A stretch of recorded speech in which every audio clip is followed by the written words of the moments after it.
This is an old drift mine dating back to about 1905. We're gonna go inside and see if there's anything left behind. All right, guys, this was, like I said, this was operated in about 1905, and it was shuttered about 1910. So this mine was never electrified. You've got a beautiful slate top. Not much obstruction on the ground. Looks like we have a right intersection.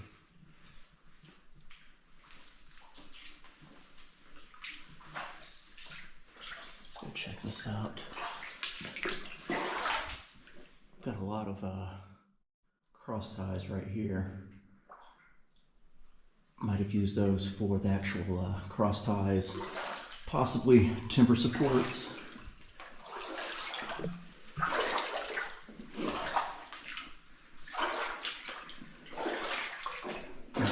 Water is a little chilly.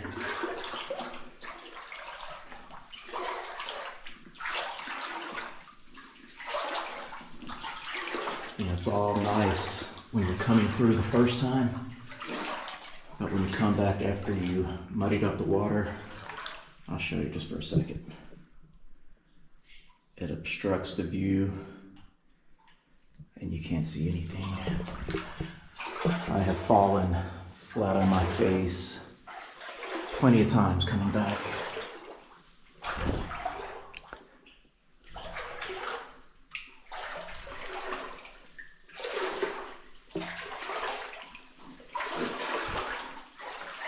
Your coal seam right here is, it's only about 18 inches. You see it right here. And these areas right there, that is where they were working.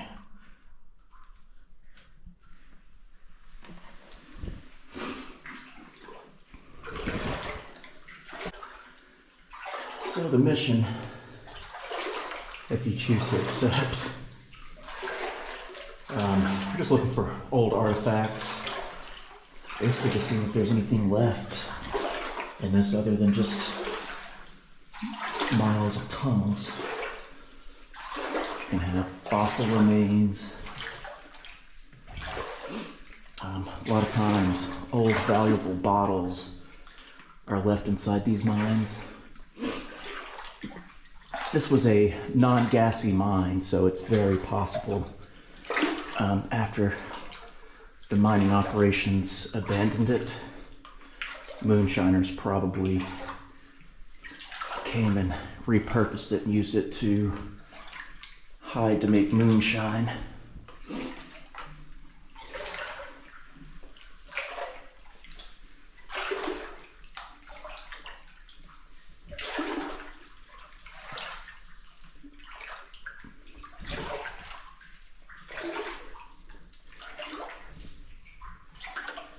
It's pretty eerie coming through here.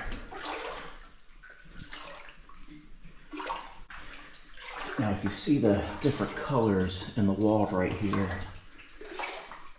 you're gonna have the water that's leaching out the iron ore and the sulfur that's in these rocks.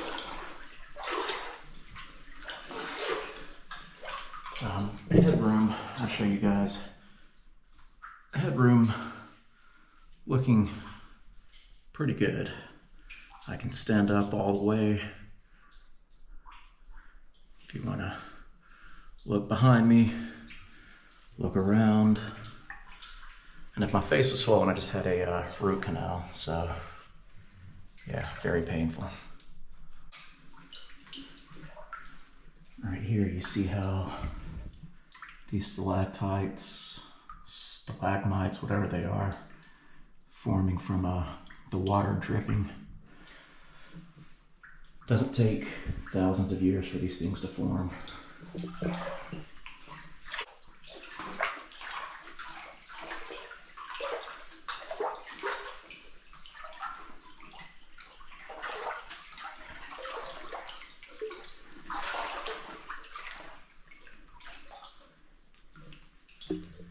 It's like a mining shoe or something down here.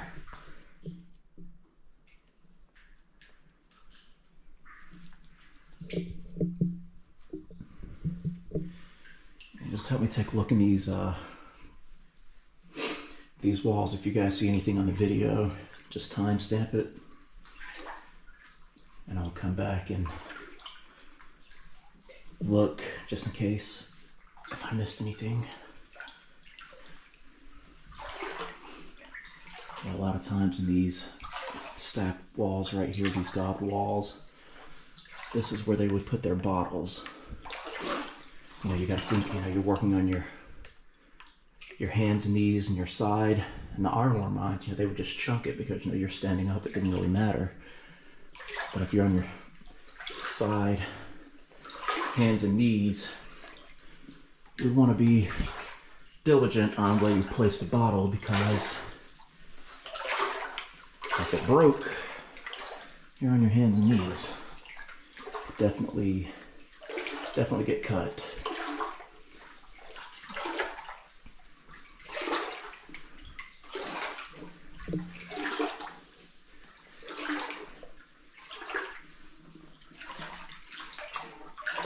Just take a peek under some of these. That one's completely collapsed. Obviously, with it being flooded, the water's gonna be just about to the top of those break entries, so I'm not scuba diving today. It appears we have another left intersecting passageway right here. Water looks pretty deep. We'll check it out in a moment.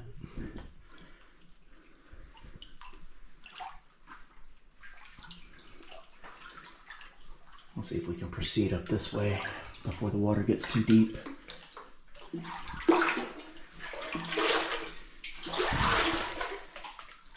See, the water is so clear right now. Well, I mean, not clear, but at least you can see the obstructions.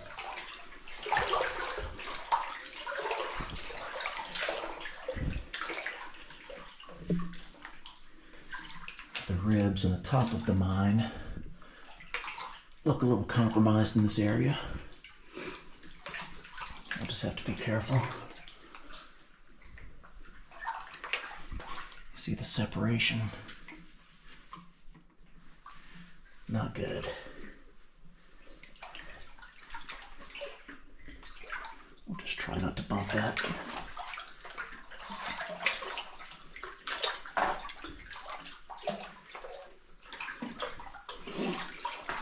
Headroom is decreasing. Water level is rising.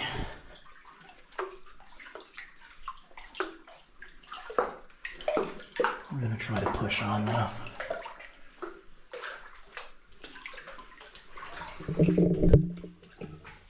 This is what we were looking like. The water level is about waist deep. I'm hunched over, not crawling.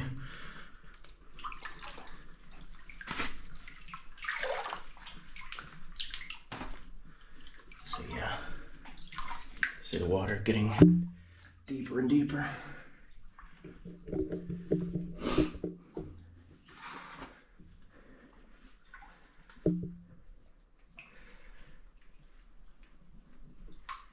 Gotta be really freaking careful right here.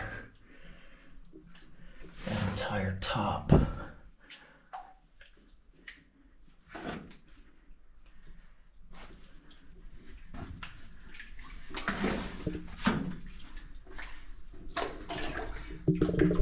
Alright, headroom now. Water level. Not good. Right there, it just ends. So, no need to proceed. And this is what I was talking about, coming back. All those cross ties and the rocks that are in the ground. You cannot see So you have to kind of feel with your feet before you make a step. That way you don't go head first.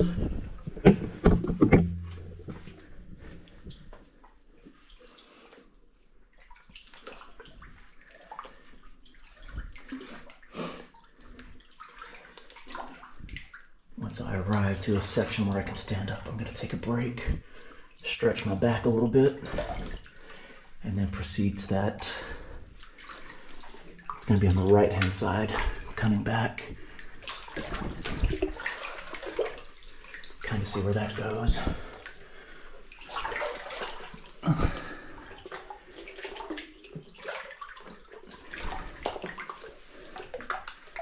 can actually stand up here.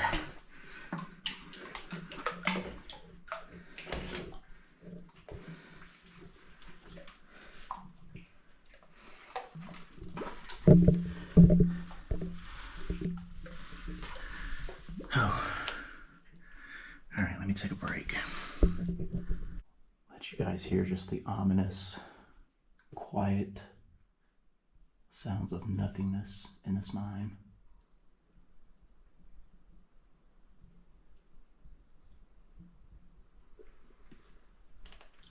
You just have the water dripping. The only thing you can hear is the mountain breathing, rocks falling. It's a pretty intimidating environment. You know, your heart's just racing, pounding, and the adrenaline. You know, a lot of people ask, you know, why do you do this? And that's the reason, it's just to see these mines where these guys worked, you know, 100 years ago, see the conditions, the environment, and, you know, just have an appreciation for, you know, what your grandparents, great-grandparents did to kind of give you a life.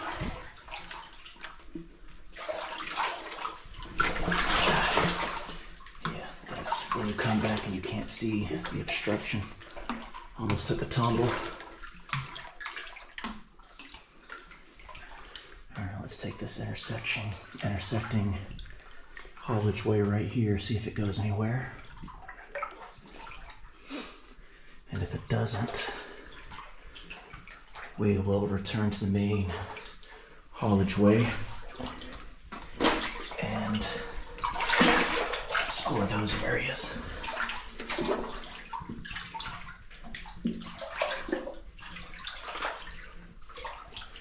Yeah, unfortunately the mud has came over on this side where I was walking, so I didn't get to visually inspect it. Hopefully it doesn't drop off. Be hard to swim. I've got a light in one hand, my GoPro in the other.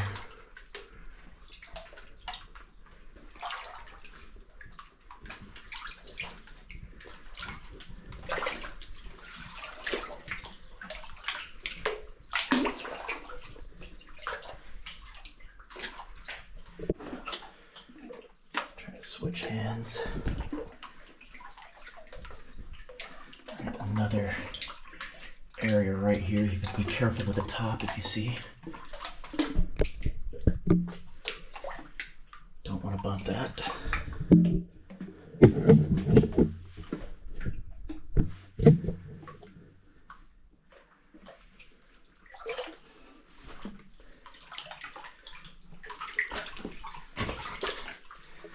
That's a big rock almost tripped over.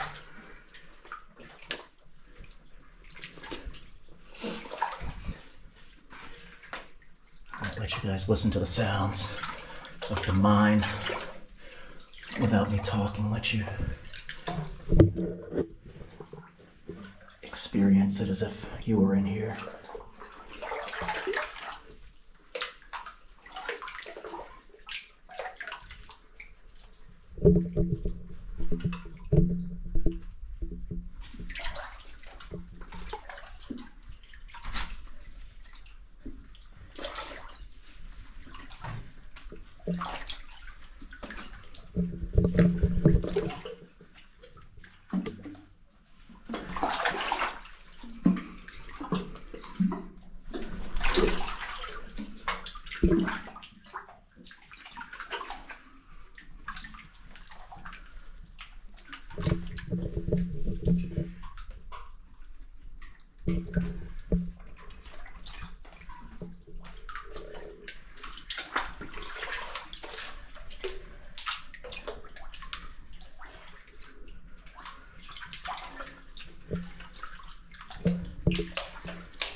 So yeah, it looks like it just ends right up there.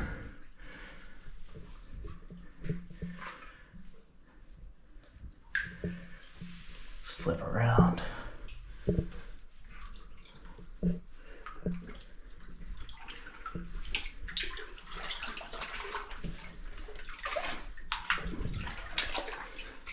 Didn't like the way the top looked, continuing to go.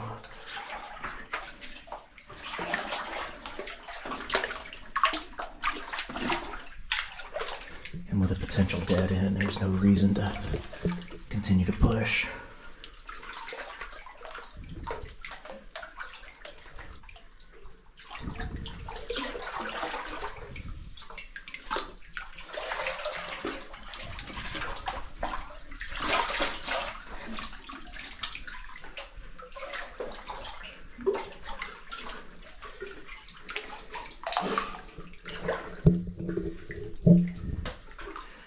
Look at this fossil, this tree right here.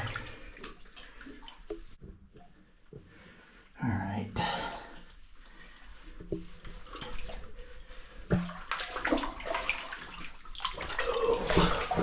Oh.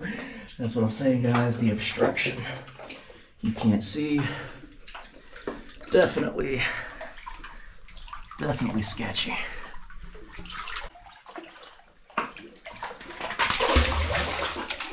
Yep, that's why you don't want to hit the top. That would be a portion of the ceiling coming down.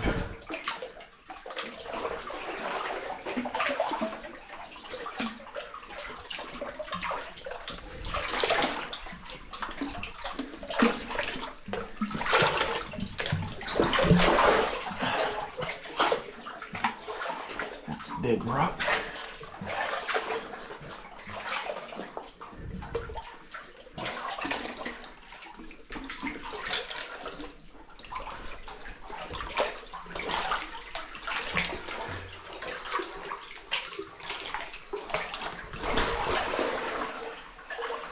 Slippery cross ties.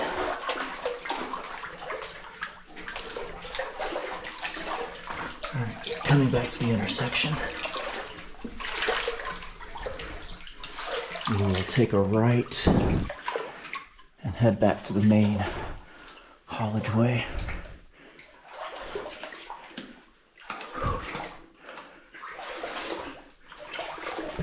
A bit more room to stand.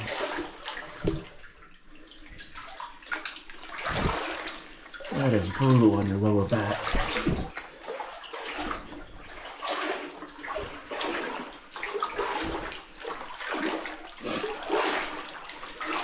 So this is a non-gassy mine, meaning they didn't have to worry about explosive gases, methane, anything like that in here.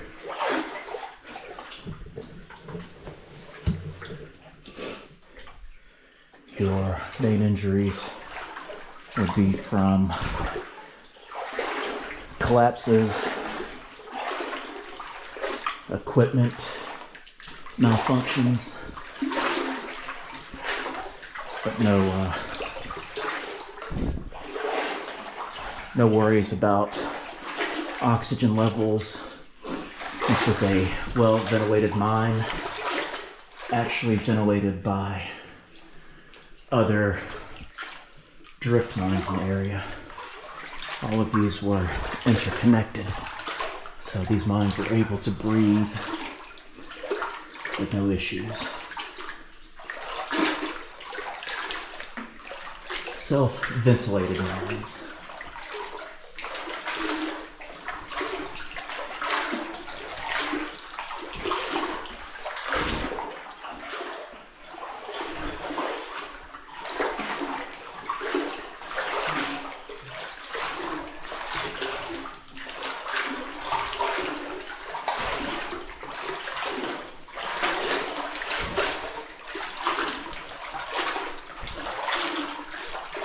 Yeah, with the size of this mine, this could be a two-parter. We'll just have to see where these other passages lead in the main haulage way. But this mine alone has about 3 miles of tunnels, about 5 kilometers for everyone that is not in the U.S. that's watching.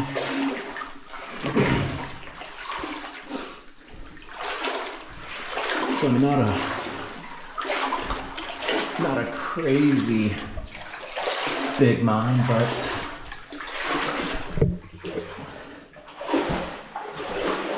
definitely large enough to make a couple of trips.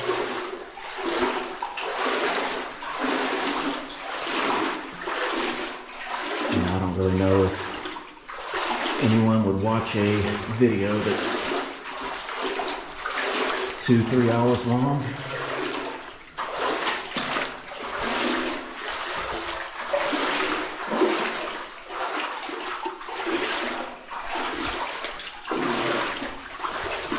All right, coming to the main haulage way. Have the cross ties again. Looking left would be exiting the mine. But what we are going to do, proceed this way.